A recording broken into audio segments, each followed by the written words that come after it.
Je m'appelle Samuel Quachbeur, enseignant-chercheur à l'École centrale de Lyon, sur une chaire de professeur junior. Je travaille dans le domaine de la mécanique, donc de la dynamique non linéaire principalement. Ça consiste à développer des solutions pour réduire le niveau vibratoire des structures mécaniques. Principalement, j'essaye de développer des outils numériques pour prédire le comportement vibratoire des structures.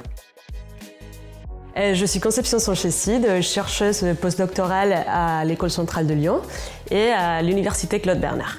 Donc, j'ai effectué des études en biomédecine à l'Université de Séville en Espagne pour ensuite faire une thèse au sein de l'École centrale de Lyon. Ma recherche porte sur les polluants d'origine anthropique, tels que les antibiotiques, les métaux ou les microplastiques, qu'on va utiliser dans l'industrie, dans les hôpitaux ou dans l'agriculture. Le but ultime de ma recherche, c'est de contribuer à développer des stratégies qui vont nous permettre de préserver l'efficacité de ces antibiotiques et de freiner l'augmentation du nombre de morts associées à des infections provoquées par ces bactéries antibiorésistantes. Je m'appelle Amélie Deschamps, je suis enseignant-chercheur en géographie à l'Université de Cergy-Paris au laboratoire PLACE. J'ai réalisé ma thèse à l'Université Jean Moulin Lyon 3 et au laboratoire Environnement, Ville et Société.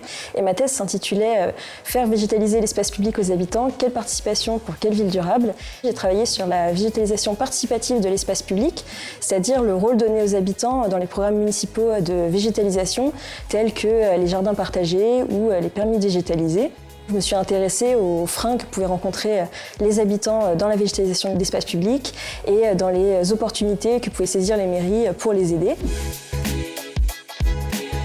Il y a plusieurs groupes scientifiques qui travaillent donc dans cette ville au niveau du contrôle vibratoire et de la dynamique non linéaire. Donc c'est des domaines dans lesquels je travaille. C'est une ville que je trouve agréable à vivre et puis assez proche de la nature. J'ai choisi Lyon parce que cette ville me permet de satisfaire mes besoins scientifiques en collaborant avec des chercheuses et des chercheurs de très haut niveau. J'ai aussi pu établir des collaborations très enrichissantes dans le plan national et international, tout en profitant d'un cadre de vie qui est très agréable. Je suis restée pour faire ma thèse à Lyon parce que la ville m'offrait de nombreuses ressources pour mes recherches, en plus d'être un terrain d'enquête riche puisqu'il y a des programmes de végétalisation.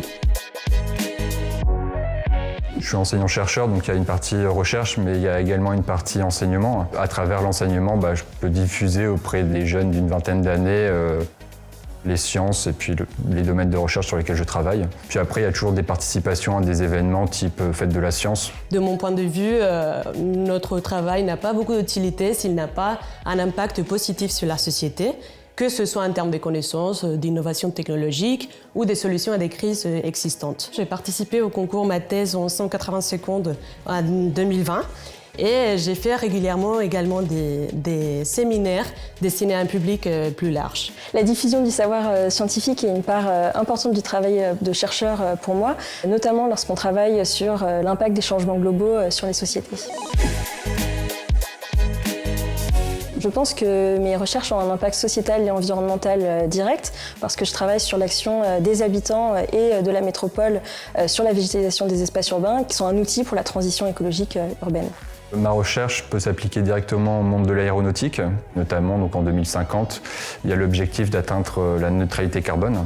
Et donc ma recherche a pour but cet objectif final, c'est-à-dire qu'on va devoir revoir notre conception du moteur d'avion et donc développer les moteurs d'avion de demain. Ma recherche permet de comprendre le rôle que la pollution environnementale a sur l'émergence de nouvelles résistances dans les hôpitaux, et donc de contribuer à développer des stratégies pour combattre la crise qu'on observe et qui est considérée par l'Organisation mondiale de la santé comme l'une des menaces principales à la santé globale et à la sécurité alimentaire.